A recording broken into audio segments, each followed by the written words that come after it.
The Disco Elysium GameBoy edition is a small project by a single creator named Colin Brannan.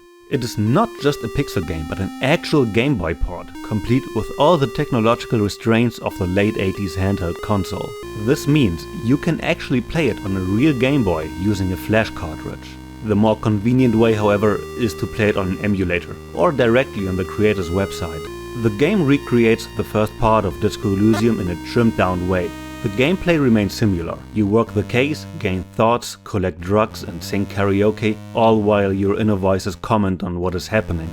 The skill system has been reduced to the four main attributes: intellect, psyche, physique and motorics. However, in this game you level them up by winning skill checks with them. The game features some really cool pixel art, most notable in the skills and archetype portraits, and you will instantly recognize the pixelized renditions of the game's central locations.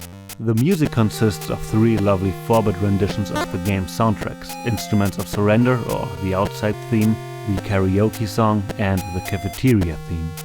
The skill checks in this game are actual dice throws, which is a nice touch compared to the main game, where you can kinda forget about the dice mechanics at its core, since everything is shown in percentage anyways.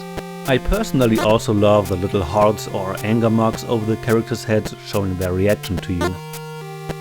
The Disco Elysium Game Boy edition is not a huge game, but rather a showcase or demo, and has about half an hour of playtime. But I love these kinds of DMAX for showing us how timeless a good game really is. And while putting Disco Elysium's full scope on the cartridge of a handheld console from the late 80s might prove challenging, it's suddenly very possible to imagine it being created some 25 years ago.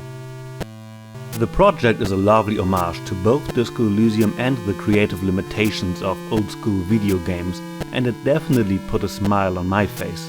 I mean, just look at this little Harry. If you want to play it, you find the link in the video description.